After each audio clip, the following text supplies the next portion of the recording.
Today I want to talk about cognitive dissonance because I have certainly been experiencing some lately, but I also want to talk about brain waves and thought control.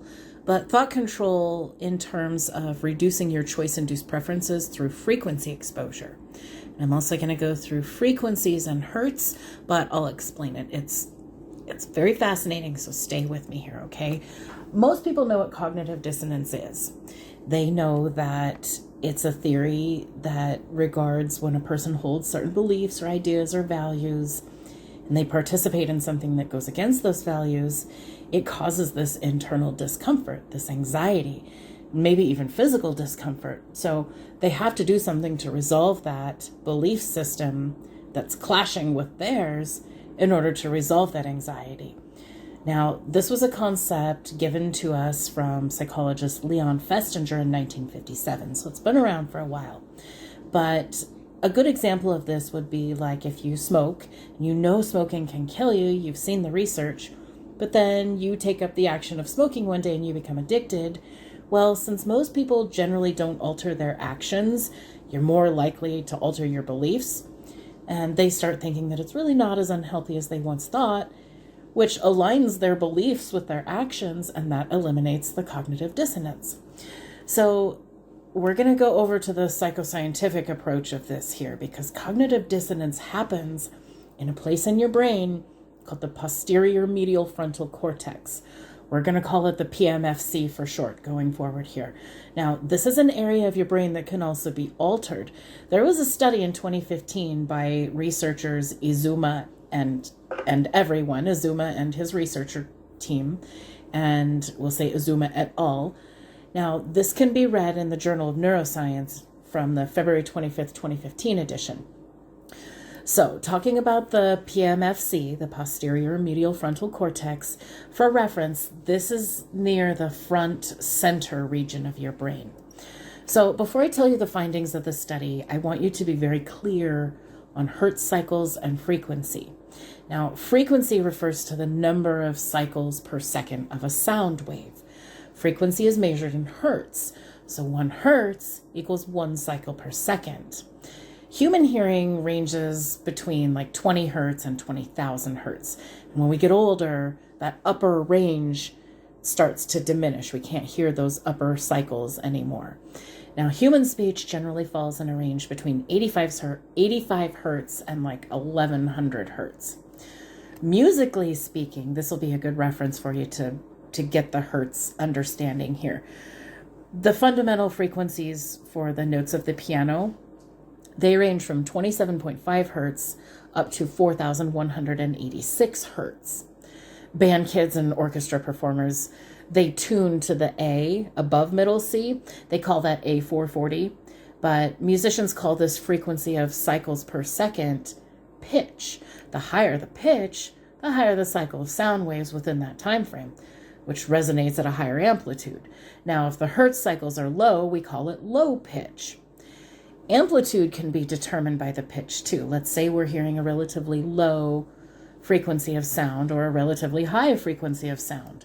Well, we are going to interpret those higher frequencies of sound with a higher pitch as louder. We measure this amplitude in something called decibels. So the higher the decibel, we perceive it to just be beyond loud. Now, to put it in perspective, like I said, we talk around 60 decibels. We run our vacuum around 80 decibels, and we hear jet engines around 140 decibels. The max thresholds of human hearing, that shouldn't go over 85 decibels though. After 15 minutes of exposure to this, we can start experiencing damage to our hearing and hearing loss.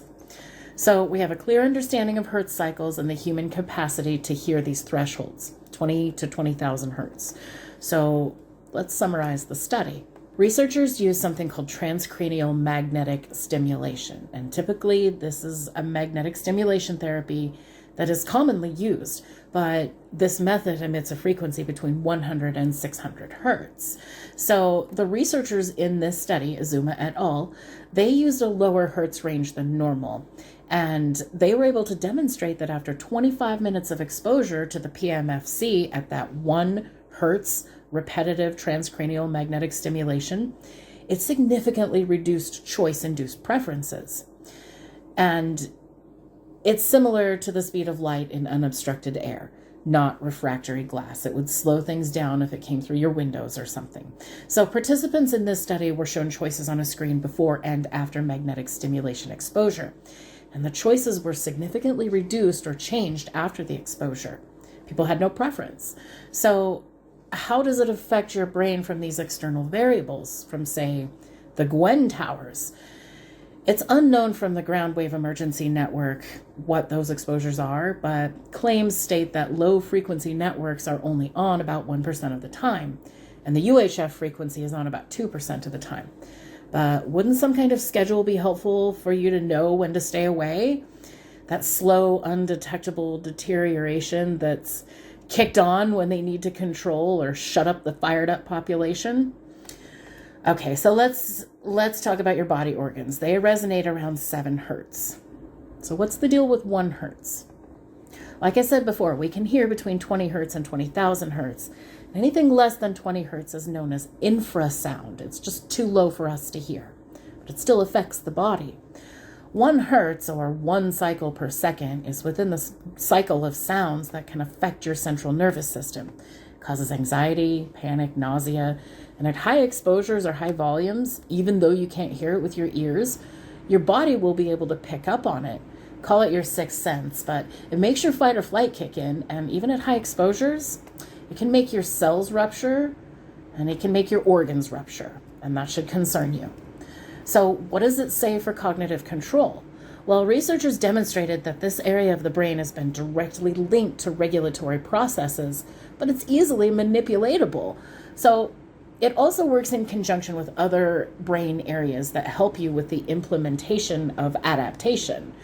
Ultimately, this medial frontal cortex, this MFC area, it's critical in working with your short-term memory platforms, but also works in conjunction with areas like the posterior basal and caudal for long-term memory, and the prefrontal hippocampal for things like personality expression and decision-making. Now, what's important to remember in light of all of this new wavelength technology is that this choice-induced adaptation can come from exterior control signals to implement behavior. So what does that mean? Well, you can get it from outside sources, and you're never going to know if you're exposed to those low Hertz cycles. One study I'd like to remind you of was an ad in Times Square using acoustic vibration, meaning that the sound waves, or basically the commercial, was being pumped out via wave form. They had a 3D holographic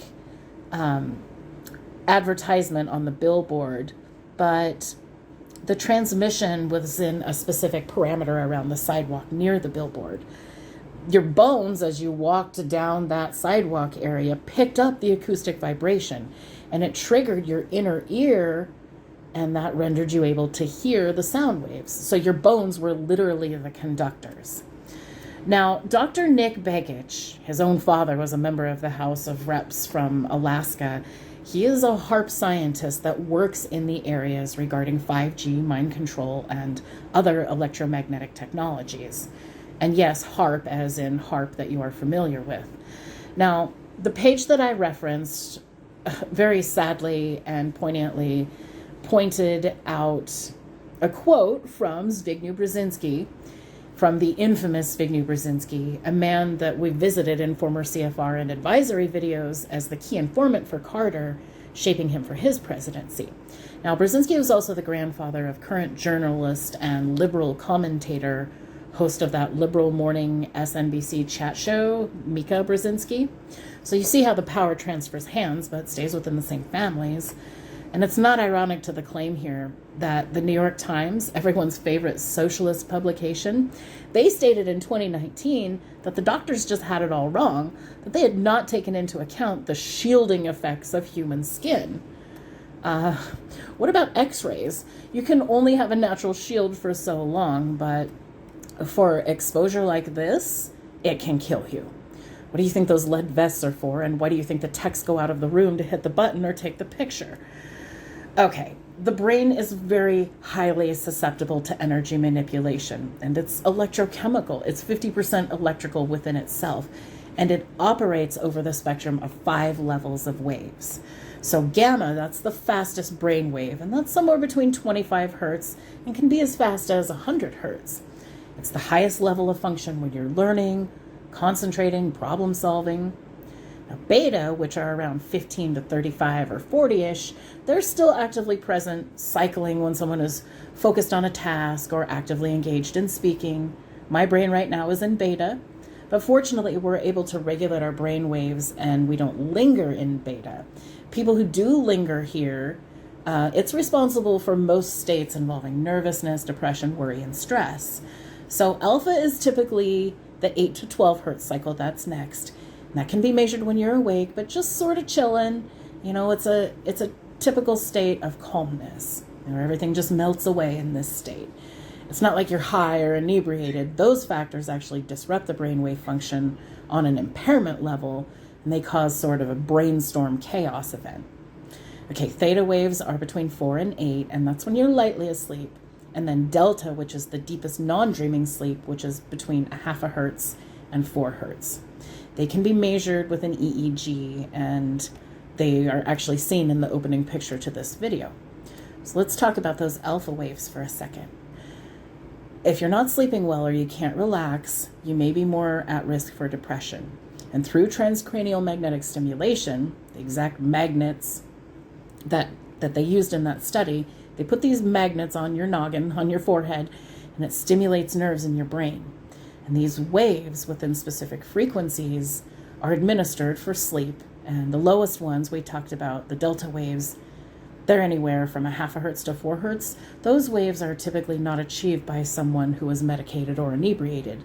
And since these waves can cause significant irreversible damage over time and multiple affected areas, there's a study I want you to look at here. And it's Scientific American, October 2019.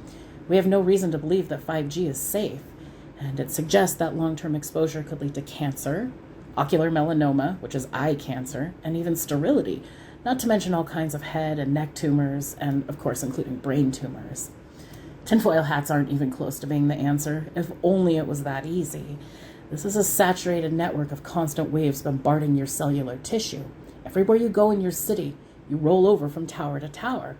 You're never taking that break that the FCC suggests for safe exposure. Now, the data being pushed at the citizens of the world regarding 5G's safety is farcical. It's dangerous. It's evil. And for many years, I have had this personal interest in wave and light spectrums and sound frequencies, but I can only claim to have my theory on it.